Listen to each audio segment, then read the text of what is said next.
Олоруңар кабыл болсун. Ошондуктан бүгүн ошо көп сүйлөй бербей кыска нуска жана так айтып бергенге аракет кылалы. Темасын бир аз Асель эже айткандан бир аз өзгөртүп койдум, себеби мен бүгүн кеп кыла турган маселелерди жакшыраак чагылдырыш үчүн макала жазуу ыкмалары жеке тажрыйбанын негизинен ар бир кадамдын сүрөттөмөсү деп койдум. Бул жерде ошол бир макаланы мисал катары алып, анан ошол макала негизи ою кандай жаралган, оюнан кийин ошо макаланы басып чыгарганга чейин кандай кадамдар болгонун, анан ал жерде кандай кыйынчылыктар болгонун айтып берейин, ошону бөлүшөйүн деген ниетим бар. Албетте суроолоруңуздар болсо ушул неменин лекциянын аягында чейин жазып койсоңуз болот. Анан ошол суроо жоопко келгенде кайра слайдтарды ачып, ар бир слайдка келип көрсөтүп, ошол жерди талкууласак болот. Бүгүн сиздерге айтып берейин деген макалам бул деген sustainability деп коет англис тилинде, же кыргызча ошо туруктуу өнүгүүгө багытталган журналда чыгарылган. Бул жерде ошол англисче жазылган, өзүңүз көрүп тургандай эле мына бул неменин макаланын аталышы. Жалпысынан бул макаланын негизги ою ошол менин өзүм изилдөөм Сырдарыянын төмөн агышында Арал деңизи жакта болгон. Ошол жердеги жана жердин шорлонушу боюнча жергиликтүү жамааттардын билими жөнүндө, билимине арналган макала болчу. Анан буну англис тилде көрүп турсаңыз болот. Бул макаланы мен өзүмдүн ошо PhD'имдеги илимий жетекчим Жан менен чогуу жазганбыз. Анан сиз өзүңүздөр көрүп тургандай эле бул макала ачык, англисче ошо open access деп коет, ачык. Муну издесеңиз толук текстин эч кандай акча төлөбөй эле таап, окуп которсоңуздар болот. Анан биринчиден бул жерде эмнеге көңүл буралы деген десеңиз, биринчиден могу менин азыр курсорумду көрүп турсаңыз керек, бул негизи макаланы басып чыгарууга канча убакыт алды деген суроо көп берилет. Анан бул жерде карасаңыз, submission received деп турган жери, бул биринчи жолу макалабызды жибергенибиз 25-март болгон. Анан бир нече 2-3 жолу ошол рецензиядан өтүп, биз ошол рецензияларды бүтүп 3-сентябрда жообун бүт баарына жообун бүтүрүп бергенбиз. Ага чейин дагы бир 2-3 жолу айттым го, ушундай биз оңдоп кайра жиберип турган учурларыбыз болду. Анан 26-сентябрда бул макала жарык көргөн. Анан ушул мындан кийин дагы бир көп суралчу суроо бул sustainability деген, бул биз чыгарган жакшы журналбы деген суроо болот. Анан сиздер изилдөөчү катары дагы баарыңыздар сиз чыгарып аткан журнал жакшы журналбы деген суроо келет. Анан бул журналды карап көрсөңүз, биринчиден эле бул жерде мына open access деп турбайбы, ошонусуна көп көңүл бурат. Open access деген, сиз окуйм десеңиз акча төлөбөй эле окуй берсеңиз болот. Анан негизи ушул журналдар ачык болгон, макала ачык болгонунун жакшы жагы, ачык болсо көбүрөөк окурман сиздин макалаңызды көрүп, ошого шилтеме жасаганга мүмкүнчүлүк алат деп, ошон үчүн көп изилдөөчүлөр ушундай ачык open access журналдарга чыгарганга аракет кылышат. Андан кийинкиси, экинчи жагын карасаңыз, ушул индексация деп коебуз го. Бул журнал кайсыл жерлерде индексация болгон дегенде, мына Scopus турат, анан Web of Science турат, анан башкалар дагы мына GeoRef дегендер турат да. Анан көрсөңүздөр болот. Бирок ошо көбүнчөсү Кыргызстанда, негизи биздин аймакта Scopus'ту көп айтышат, ошо Scopus жана Web of Science деп. Андан сырткары журналды тигил кайсыл ошол 4 бөлүккө бөлүп койгон го, жогорку бөлүктө, ортоңкудабы же ылдыйкыдабы деп туруп 1, 2, 3, 4 деген бар. Анын баары ошо Q1, Q2 дейт. Анан карап көрсөңөр, ошол айлана чөйрөгө тийиштүү журналдардын ичинен бул ошол кээ бир системаларда ошол Q2'де турат. Site дегенде ошол Elsevier деген бар, ошо чоң. Ошолордо болсо Q1'де турат да. Демек Q1, Q2'де турган журналдар негизи авторитеттүү, таасирдүү журнал деп эсептелинет. Бирок эми Q3, Q4 журналдарга деле чыгарса болот негизи. Аны мындай начар деп атоодон алысмын. Бирок көп изилдөөчүлөр ошо Q1, Q2'деги журналдарга чыгарганга аракет кылат да. Анан бул жерде оң жакты карап көрсөңөр, жана impact factor деген бар. Ушул impact factor бул жерде ошо 2004-жылы 3 экен. Негизи бул 2 жылдык мөөнөттө эсептелинет. Бул журналдын impact factorу 3,2ден 3,9га чейин ары бери жылып турат да. Бул деле жакшы impact factor деп эсептелинет. Анан мына 5 жылдык орто эсеп менен эсептелингенде 3,6. Анан ошо Elsevier'дин site score деген бар, ошол impact factorдун эле башка ошонун эле эсептелинген, бирок бир аз формуласы башкачараак да. Анда 5,8 деп турат. Анан бул sustainability деген ошо MDPI деген бир ошол басмакана чыгарат. MDPIга жалпысынан бир илимпоздор тарабынан көп критика айтылган учурлары да бар. Эмне үчүн дегенде, булар өтө бат чыгарып бергенге аракет кылат да. Анан өтө бат чыгарып бергенде, ошол жанакы жырткыч журналдар деп өткөн лекцияда бир айттым эле го. Ошондой сыяктуу ошол MDPI'ды ошондой журналдары көп деп аларды сындагандар бар.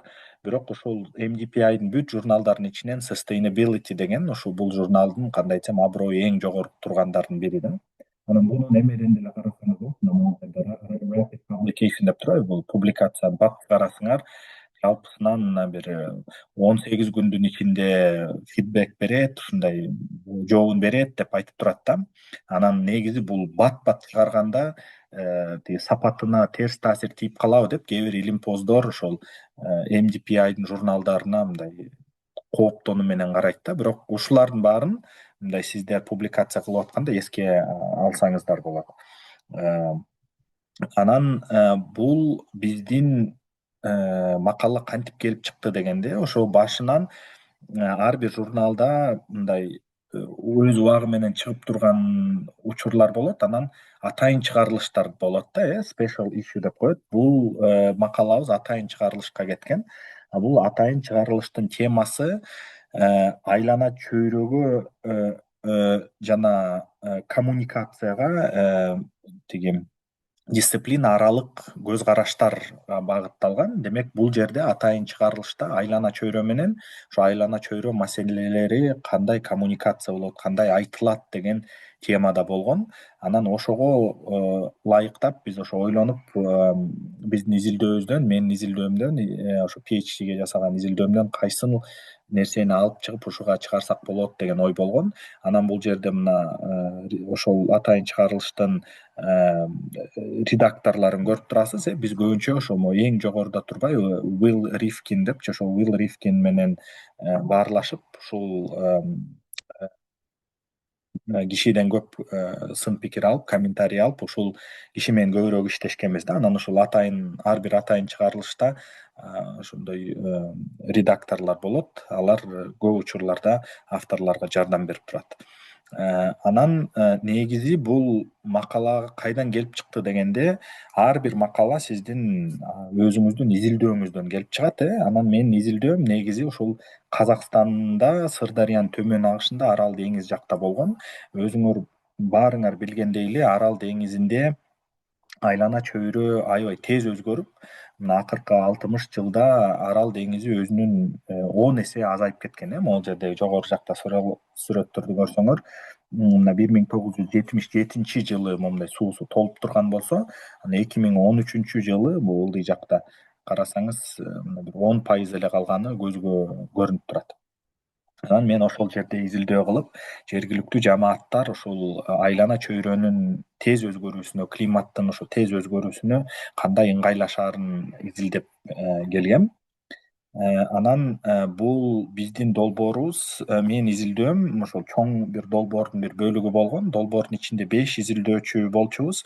Биз ошо Нарын Сырдарыя суусунун боюнда жашаган ар кайсы элдердин суу менен болгон мамилесин, сууну колдонгонун, суунун ошо негизи дарыянын, Нарын Сырдарыя суусунун ошол турмушу жөнүндө жазганбыз да. 5 жерде изилдөө кылганбыз: Нарында, Шамалды сайда, Худжантта, анан Ферганада, анан Казалыда. Ошо меники изилдөөм Казалы менен Арал райондорунда болгон, Кызыл Орда облусунун, ошо Казакстандагы.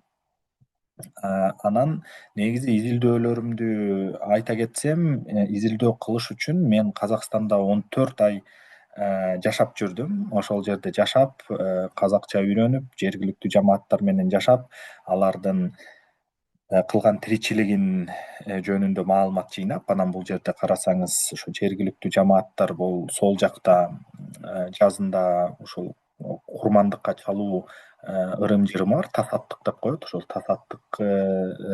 тасаттыктарга катышып, анан бул жерлерде суудан, дарыядан, анан деңизден балык кармашат, балык кармоого да катышып, анан коон, дарбыз, мындай тиричилик кылат, камыш орот.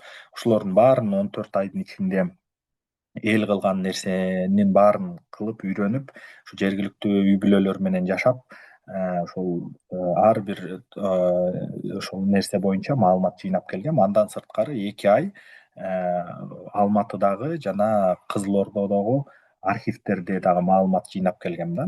Анан ошол маалыматтардын негизи аябай көп маалымат жыйналган, бирок ошол көп маалымат жыйналгандардын ичинен ушул атайын чыгарылышка кайсыл мына бул жерде дагы мына камыш оруп аткандарыбызды көрсөңүз болот. Мына бул жерде кезүүдө жергиликтүү калк менен биякта ошо өркөндү неме азыр Жанкент болуп калды, мурун Үркендөбү деген болчу. Жанкент айылындагы мына кезүүдө жүрөбүз, кой кайтарып. Эми анан бул жерде камыш оруп атканыбыз, ушинтип изилдөөлөрдү кылып, анан ошол изилдөөлөрдүн ичинен кайсыл маселени алып чыгабыз деген маселе болот да. Мисалы үчүн, себеби 14 ай жүрсөңүз, изилдесеңиз, көптөрүңөрдүн өмүр бою изилдеген бир темаларыңыз бар. Теманын ичинде аябай маалымат көп да. Анан ушул атайын чыгарылышка кайсынысы дал келет деп ойлонуп,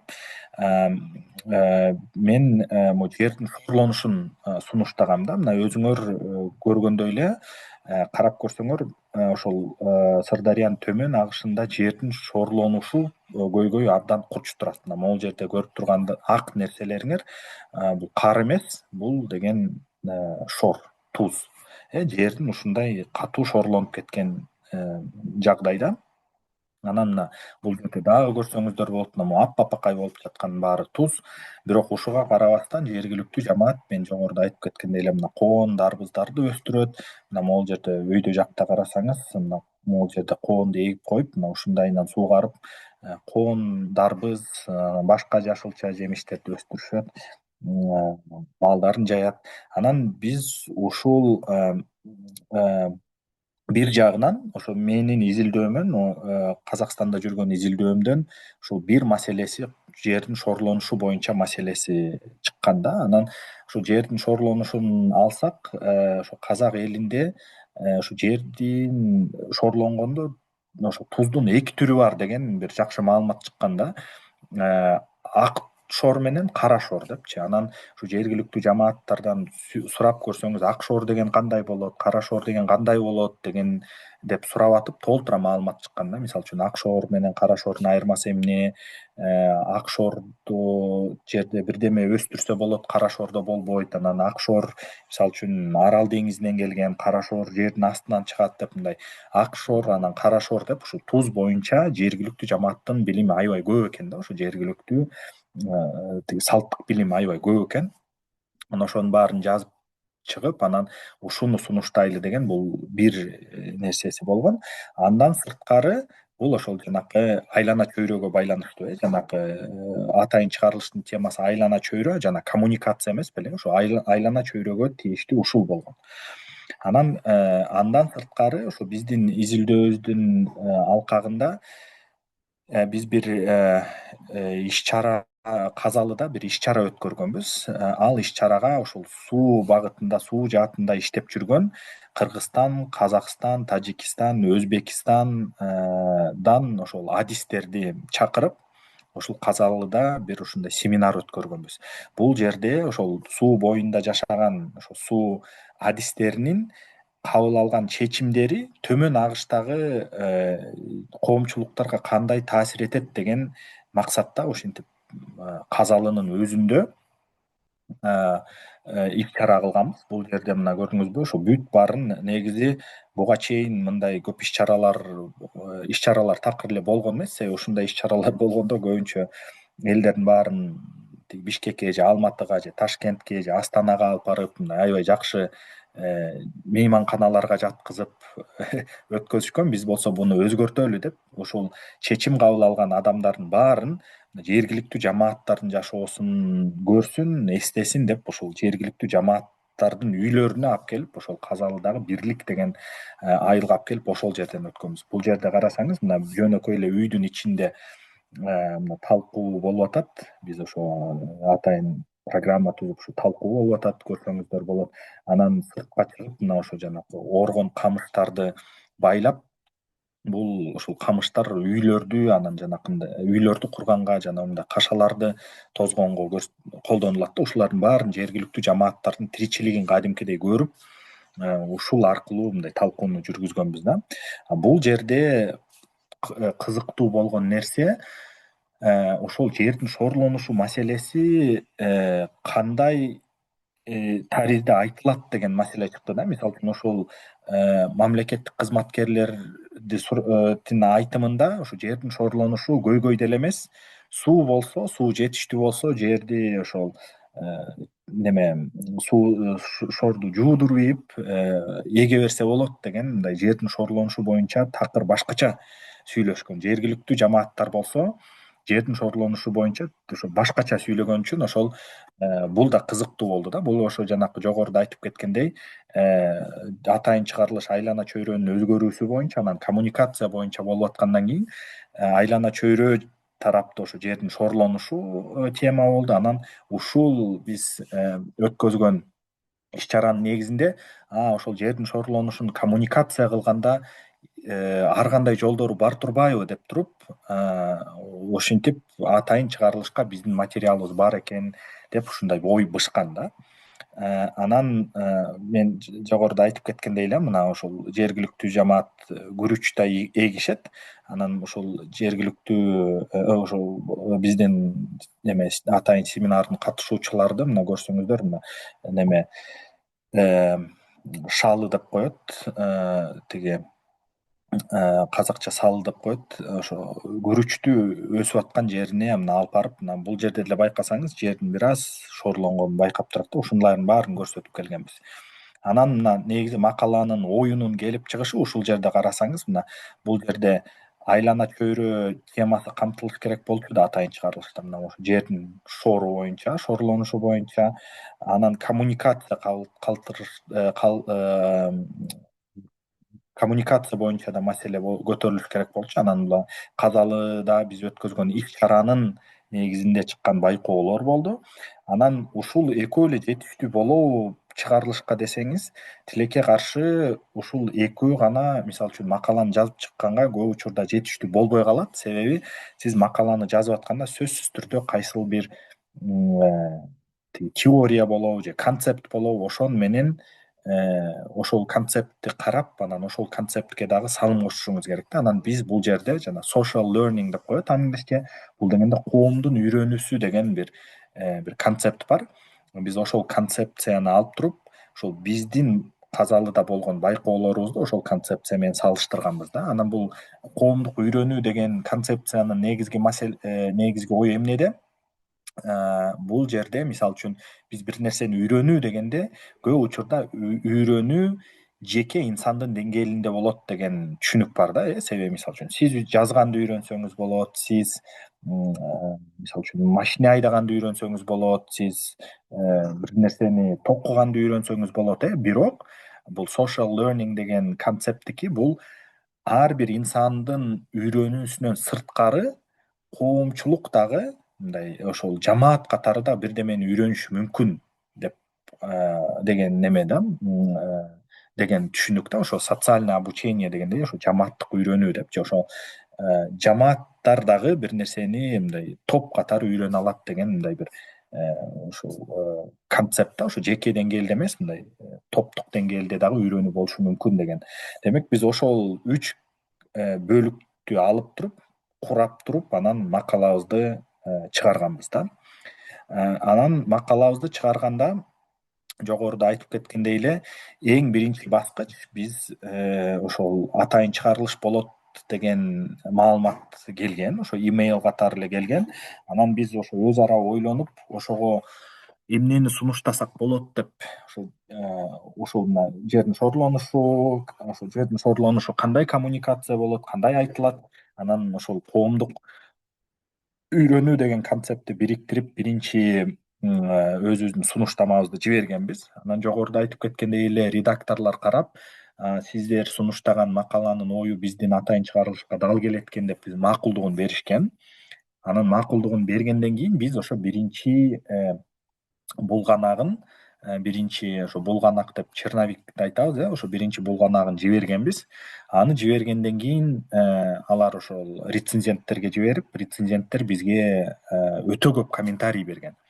Өтө көп комментарий бергенде анын көбү мындай өтө терс комментарий болгонун айтып кетиш керек. Себеби ушул атайын чыгарылышта мындай гуманитардык жана коомдук илимдерден аз эле киши болчу да. Көбү ошол неме так илимдерден, таза экологдор болобу же болбосо химиктер болобу, ушундай таза мындай ошо так илимдерден келгени үчүн биз жазган стилибизди да жакшы түшүнбөй, биз берген аргументтерди да жакшы түшүнбөй ошо көп комментарий берген да. Мисалы үчүн бул деген сиз өздөрүңүздүн эле пикириңизди айтып коюптурсуз, анан негизи ошол жердин шорлонушун мисалы үчүн азайтуу боюнча эксперимент өткөзбөптүрсүз, жердин шорлонушун лабораторияга барып өлчөбөптүрсүз, анан эмнени эле чыгарып атасыз деген сыяктуу комментарийлер да болгон. Бирок биз ошон үчүн анан жалпы эле жазганыңар мындай тиги киришүү каякта, анан тиги талкуу каякта, результаттар каякта, натыйжалар, ошо жыйынтыктар каякта деп ошондой комментарийлер көп келген. Анан ар бир комментарийине биз бирден жооп берип атып, мына акыры ошол жана жогоруда айтып кеткендей эле мартта тапшырып, анан жайдын аягына чейин иштеп, анан жайында ошол комментарийлерге жооп берип бүтүп чыгарганбыз да. Анан эң негизгиси мына жогоруда айтып кеткендей эле биз биринчи жазганда мына могу сол жакта сиз көрүп турган мына абстракт деп турат, анан могу көйгөй, анан перспектива, көз караш, анан методология, анан натыйжалар, анан талкуу, анан жыйынтык, корутунду деп турбайбы. Биз жазганда негизи ошо антропологияда жазганда мындай сөзсүз түрдө эле ушул ар бир бөлүктү өзүнчө бөлүп жазбай калган учурлар да болот да. Мисалы үчүн баарын эле мындай бир окуядай кылып, мындай агымдай кылып жазып койсоңуз болот.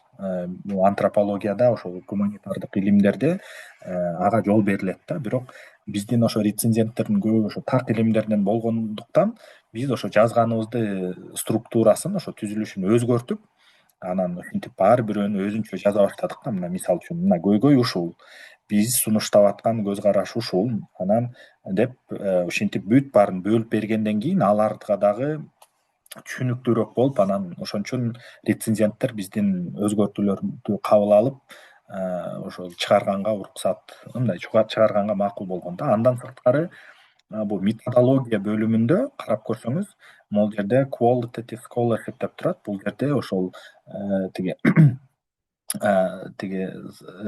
неме ушул гуманитардык илимдерде колдонулган илимий изилдөө ыкмалары жөнүндө дагы жакшы маалымат бергенбиз да. Мисалы үчүн бул интервью алуу, ошондой биз Казалыда өткөргөн иш чара дагы өзүнчө изилдөөнүн ыкмасы катары колдонсо болот дегенди биз бул жерде гуманитардык илимдерде ошондой колдонулуп келет деп ошондой шилтемелерин берип, ушул гуманитардык илимдер жөнүндө көп кабары болбогон башка илимпоздорго дагы башынан баштап мындай ушундай илимдин ушундай түрү да бар деп туруп ушуну жазганга туура келди да. Анан буну дагы бизге редактор колдоп, ушу сиздер деген ушундай так илимдер менен гуманитардык илимдер ортосунда байланыш болуш үчүн алар силер билген нерсенин баарын эле биле берет деп ойлобой ушу бүт баарын жазып шилтемесин берип тургула деп ушундай сунушун айткан. Анан ошонун негизинде биз ошо методологияга дагы ошондой мындай бизге түшүнүктүү баары эле билет деген турган нерселерге чейин жазганга туура келди да.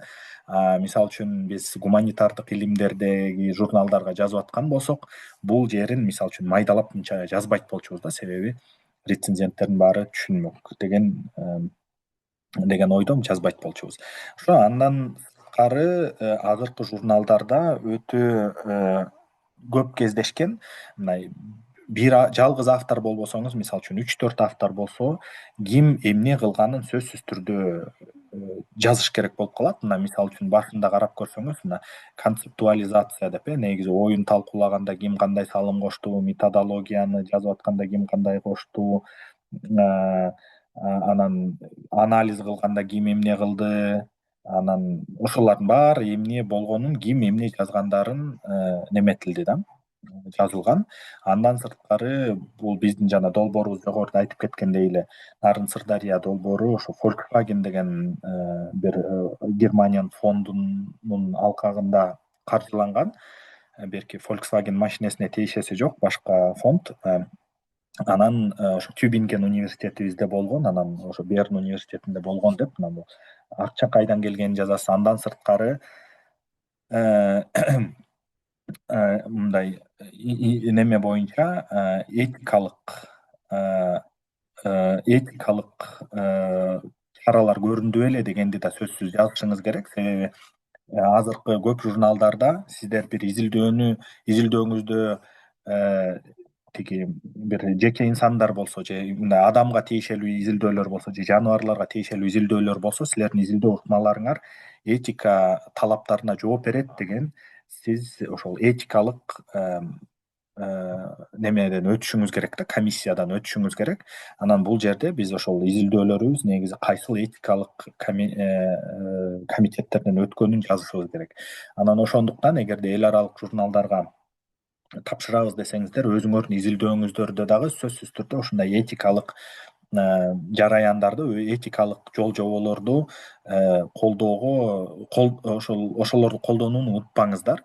Анан эгерде сиздердин университеттериңерде ошондой этикалык мындай талаптар жок болсо, ошол деканаттар менен сүйлөшүп, негизи жетекчилик менен сүйлөшүп, ошол этикалык көзөмөл болуш керек, ошого бир комиссия түзөлү деп ошону сөзсүз түрдө орундатышыңыз керек. Себеби көп учурларда эгерде сиздин этикалык макулдугуңуз жок болсо, ошол этикалык процесстен өтпөгөн болсоңуз, мындай көп журналдар тиги андай маалыматты публикацияга кабыл албайт да. Анан ошону дагы бул жерде ошо баса белгилей кетейин дегем.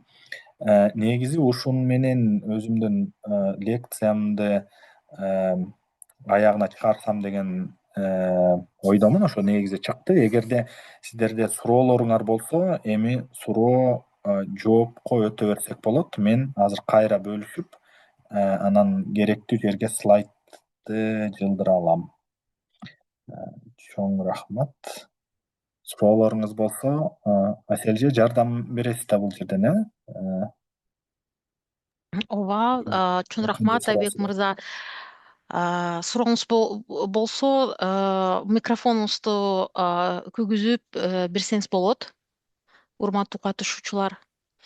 Менде бир суроом бар. Айбек мырза, сиз баштаганда айтып кеткенсиз, абдан чоң материалды чогулткансыз да.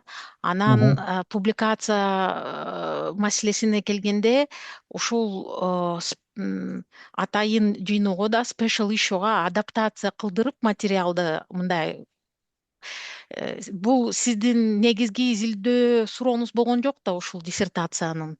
Ооба. Анан сиз тиги special ишке мындай адаптация кылып, ошол материалды кайра мындай анализдеп ошону чыгаргансыз да. Ошол мага кызыктуу. Ушул сиздин чогулткан материалдан канча макаланы сиз ушул диссертациянын изилдөө суроолору менен чыгаргансыз, жана канча материалды ошол диссертацияга тиешелүү эмес суроолор менен кайра мындай материалды ойлонуп, анализдеп чыгаргансыз. Вот очень ошол мага кызыктуу суроо да. Ооба, негизи эми ошол диссертацияга чогулткан маалыматтарымдын баарын чыгарып бүтө элекмин али. Себеби аябай көп маалымат жыйналгандан кийин ошол публикациялар боло берет экен да. Анан азыр мисалы үчүн бир нече публикацияны жасап жатам. Алардын баары ошол диссертацияда чогулган маалымат, анан чыгарыш керек эле деген ой менен эле жатат да. Сонун маалымат жыйналды депчи. Анан негизи көп учурда эле сиз мисалы үчүн диссертацияга койгон өзүңүздүн суроолоруңуз бар да. Мисалы үчүн жергиликтүү жамаат мисалы үчүн кандай ыңгайлашат деген мисалы үчүн сурооңуз бар. Анан ошону алып туруп эле, мисалы үчүн кайсыл бир бапты, кайсыл бир главаны алып туруп эле чыгарып чыгарып көрсөңүз да болот. Бирок көп учурда ушундай атайын чыгарылышка болгондо сиздин сурооңуз менен тигил атайын чыгарылыштын суроосу дал келбей калат. Ошон үчүн өзүңүздүн чыгаруу стилиңизге жараша болот го дейм да. Эгерде сиз жөнөкөй эле журналдарга тапшырам десеңиз, анда өзүңөрдүн диссертацияга жазган ар бир бапты алып туруп эле макалага айлантып жибере берсеңиз болот. Атайын чыгарылыштарга баары бир ошол маалыматты аласыз, а берки теория жагын баарын берки атайын чыгарылышка жакындатышыңыз керек болот да. Анан эгерде менин жеке мисалымды алсак, ошондо тигиге бирге бир болуп калат да. Ошондой. Анан бирок ошо менин диссертацияма чогултулган маалыматтын дээрлик 90% али чыга элек да. Мындай өзүнчө макала болуп чыга элек. Ошо такыр кол тийбей атат. Да. Ошондой. Урматтуу кесиптештер, ошол абдан важный инсайт болуп атат да. Анткени биз диссертацияга чогулткан материалды мындай сфокусированно эле көрөбүз да. Бирок биздин жаныбызда абдан көп мүмкүнчүлүктөр бар да, ошол special issue деген эмне мененчи. Ошону да мониторинг кылыңыз, ошого да караңыз. Мүмкүн сиздин диссертацияда ошол атайын выпусктарга ыңгайлашып чыгарса болот да ушул материалдардычы. То есть только өзүнүздүн изилдөө сурооңузда эле турбай, кичине мындай кеңирээк караш керек да. Публикацияны кылам десеңизчи. Анткени Айбек мырза айткандай, биздин материалыбыз абдан көпкө жетет. Анан Айбек мырза, сизге мындай суроо келген жокпу? Ушул материал уже мындай жаңыртыш керек, уже кичине эскирип калды деген комментарийлер болобу? Кайра Жок. барып дагы опросторду кылыш керек депчи. Жок, андай болгон жок. Себеби бул жер так ушул макаланы алсак, жер шорлонушу маселеси чечиле элек да. Анан акыркы 40-60 жылдан бери чечилбей келаткан маселе болчу. Анан бул боюнча мисалы үчүн андай эскирип кетти деген немелер болгон жок, сын пикирлер. Бирок мисалы үчүн мен мурунку башка изилдөөлөр боюнча, мисалы үчүн Ысык көл биосфералык аймагы боюнча кылган изилдөөлөрүм бар болчу. Алардын ошол институционалдык немеси боюнча, түзүлүшү боюнча ошол маалымат мисалы үчүн эскирип кетти да. Себеби андан кийин бир нече реформа болуп, анан ошол макала чыкпай калды, себеби маалымат эскирип кетти да. Рахмат. Анан ошо маалыматка жараша болот да, кээ бир нерселер чынында эле эскирип кетиши мүмкүн, а кээ бир нерселер эскирбеши деле мүмкүн да. Мгм. Ошол сиз көрсөткөн макаланын в соавторстве кылгансыз да. Ошол кандай опыт берет? Мындай мага ушунчалык major revision келсе мен ойломокмун да. Кайра ревижн кыламбы же кылбаймбы депчи. Бирок сиз абдан көп пересмотр кылып, вообще структураны өзгөртүп, ошону бергенсиз да. Ушул кандай процесс болду? Анткени психологиялык жактан мен ойлойм бул абдан мындай чоң иш да, чоң иш. Өзүңдү как бы перестраивать этишиң керек да. Ооба, бул жерде эми неме да, бул негизи атайын чыгарылыш башынан эле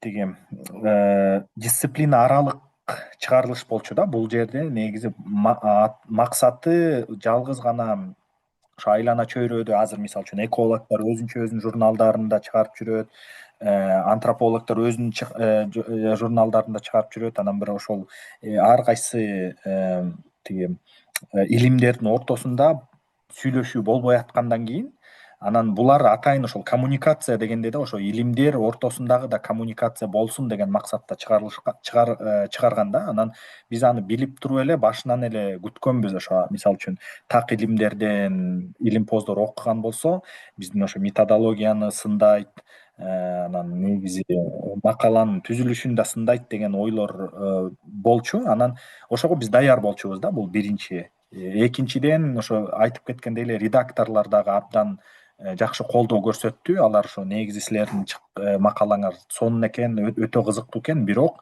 бул аудитория үчүн ушундай өзгөртүшүңүз керек деп сурангандан биз ошого даяр болуп, ошон үчүн мындай көңүлүбүз чөккөн жок да. Кээ бирки учурларда мисалы үчүн ооба, сиз айтканды түшүнүп турам, эгерде бир нерсени тапшырсаңыз анан көп аябай чоң көп сын пикир келген болсо, кээде койчу буну жасасаң деле баары бир майнап чыкпайт экен деп таштап кеткиң деле келип калат да кээдечи. Бирок ушул жерде мына неме кылдык. Анан ошо соавторство дедиңиз, чогуу жазган кандай болот деп. Бул жерде эми менин илимий жетекчим менен чогуу жазган себебибиз, ошо мен диссертациямды жазып аткан учурда дагы, изилдөө кылып аткан учурда дагы Жан өтө кылдаттык менен окуп, мен жазган нерселерди, көп нерселерди ошо чогуу ойлонуп, ошон үчүн ушул илимий жетекчи менен студенттин ортосундагы мындай биздин көп иштегенибизди дагы көрсөтөлү деп, анан ушундай чогуу макаланы жазганбыз да. Рахмат, чын рахмат. Урматтуу катышуучулар, сизде суроо болсо, убакыт келди сурооңузга.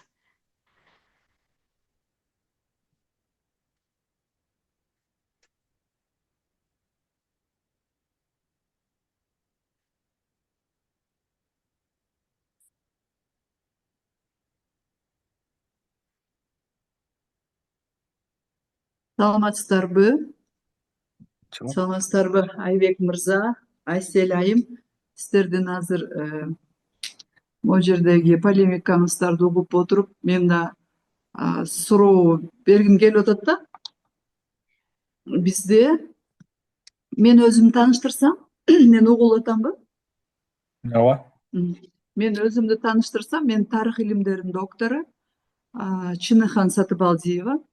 Мен антропологмун, этнографмын, этнографиядан жактаганмын. Сиздин изилдөө ыкмаларыңыз мага аябай жакын болуп атат да азырчы. Мына Айбек мырза, сиз айтып атсаңыз, мен өзүм да эстедим да. Себеби биз дагы бүт Кыргызстанды, эми биз кыргыз килемдери жөнүндө материальная культура. Аябай көп изилдөө жүргүздүк. Талааларда, түздөрдө жүрдүк, элдин арасында жүрдүк. Анан жана методологиясы аябай окшош экен. Биз деле ошондой неме жанагы неме критикага учуратат да бизди деле. Ой, бир эле ошол кийизди изилдеп атып, анан эме килемди изилдеп атып, анан жүндүн катмарын, жүндүн структурасынан бери изилдедик да. Жана койлор кантип өстүрөт, кайсы кой эмне жесе кандай жүн берет, анан ошол жүн килемдин сапатына таасир этет да. Анан Ооба. ошону айтсак эле эме дейт да. Жана айрыкча биз Scopus'та кыйналабыз, Scopus'ка макала жазганда кыйналып жүрдүк да. Жана таблица түзө кал дейт да. Таблица түзбөсөң эле албайт. Анан каяктан таблицаны түзөбүз деп акыры жана жүндүн эмесин, тонкость, баягы рунанын кылдарынын жукалыгын, калыңдыгын көрсөткөн таблица түзүүгө аргасыз болдук да. Ал жерде чистая математика кетет экен да, физика и математика. Этнография плюс математика плюс физика. Анан плюс химия. Анан ушундай макалаларды мен бере турган суроо мынандай да. Ушундай макалаларды Scopus'ка же Web of Science'ка биз азыр талап катуу болуп атат да, ушул Scopus'ка берүү. Сиздер жардам бере аласыздарбы чыгарганга? Биз кыйналабыз да, кадимкидей эле кыйналабыз ушул Scopus'ка жарыялоодочу макалаларыбызды. М. Рахмат. Рахмат. Рахмат. Ооба, негизи бул бир нерсени тактай кетчү нерсе ошо Scopus анан Web of Science деген булар деген ошол ар кайсы журналдарды индексация кылган бир системалар да, анан Да, Scopus'тун ичинде, система. Web of Science'тин ичинде ар кайсы журналдар бар да. Анан ошол сиз айтып аткан талаптар, ушул критикалар журналга жараша болот да. Анан мисалы үчүн эгерде сиздин бир журналда мисалы үчүн өтө журналды туура эмес тандап алсаңыз дагы ошолордун окурмандары, рецензенттери туура эмес болуп калса, кээ бир жакшы макалаларды деле кабыл албай коюшу мүмкүн да. Ошон үчүн сизге сунуш кыларым, сиз журналдарды жакшы тандаганга аракет кылып көрсөңүз жакшы болот го дейм да. Мисалы үчүн бир немеге берсеңиз, анан кайсыл тилде жазсаңыз ошого жараша дагы журналдарды тандап, анан ошо сиздин темаңызга окшогон макалаларды чыгарып жүргөн журналдарга берсеңиз, алар ошол сизге мисалы үчүн көп сын пикир айтпай, мындай ошо методология жактан көп сын пикир айтпай кабыл алганга немерээк да, шансыңыз, мүмкүнчүлүгүңүз көбүрөөк болот. Бул бир. Экинчиси, биз жардам бере аласызбы дегенде, бул жерден эми менин оюмча биздин мүмкүнчүлүктөрүбүз чектелүү. Бул жерде жекеме жеке сүйлөшүшүңүз керек да. Мисалы үчүн сиздин килемдер боюнча маалыматыңыз бар болсо, килемдер боюнча мисалы үчүн бизде ошо курак, кол өнөрчүлүк боюнча иштеп жүргөн бизде бир адистер бар. Мисалы үчүн Алтын Капалова деген. Аны менен жеке байланышып, мына менде момундай маалымат бар, чогуу чыгарсак болобу деп сүйлөшүп, чогуу чыгарсаңыздар болот. Бирок эгерде ошондой кылсаңыз, мен алдын ала немени сунуштайт элем да, бүт алдында. Бирок соавтор болгондо ошол жанакы алдын ала ким эмне кылат дегенди башында мисалы үчүн сиз айтсаңыз болот, мына менден маалымат кетет, сен теория жагын, жазган жагын алсаң болот деп соавтор болсоңуз болот. Анан бирок жана мен ылдый жакта айттым го, ким эмне кылганын так жазыш керек болуп калды көп журналдардачы. Мисалы үчүн Чыныхан эже маалыматты жыйнады, тигил мисалы үчүн Баланча бул деген талдады, тигил Түкүнчө болсо жазды деп, мисалы үчүн ошол ким эмне кылгандарын атайын неметиш керек болуп калат. Анан биринчи, экинчи, үчүнчү автор ким болот дегенди дагы алдын ала сүйлөшүп алган жакшы да. Себеби көп учурларда мен немеден көргөм, кээ бир мен жеке тажрыйбамда болгон эмес, бирок ошо тааныштарым тажрыйбасында биринчи авторлукту талашып, анан тиги бет карашпай калганга чейин барган илимпоздор бар да. Мисалы үчүн ошо чогуу жазабыз деп атып, анан аягында бөлүшө албай, ким биринчи болуш керек, ким экинчи болуш керек деп. Ошон үчүн кылсаңыз болот. Анан жардамды кылсаң, жардам сурасаңыз ошондой таризде болуп калат го дейм да. Соавторстводочу, ошо чогуу жазганда. Бирок чогуу жазганда ошону башынан эле так бөлүшүп алыш керек да.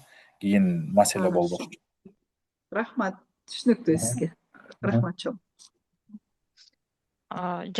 Кичинекей кошумча, мен азыр чатка линк жибердим. Ошол биздин YouTube каналда ар кандай лекциялар болуп атат. Ошол лекциялардын арасында мен биринчи лекцияны бергем. Ошол журналды кантип туура тандаш керек да. Ошону да мүмкүн сизге кандайдыр бир көмөк көрсөтөт да.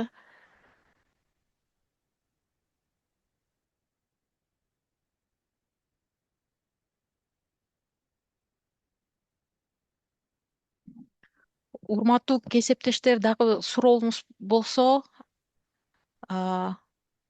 убакыт келди дегендей.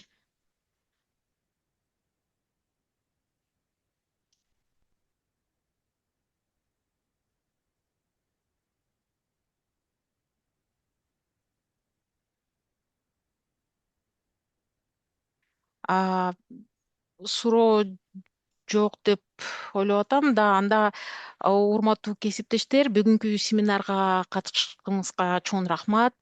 Чынар эже, сиздин сооруңузга чоң рахмат. Айбек мырзанын лекциялары ушул биздин YouTube каналда жүктөлөт. Сиздин аспиранттарыңызга же студенттериңизге көрсөтсө болот.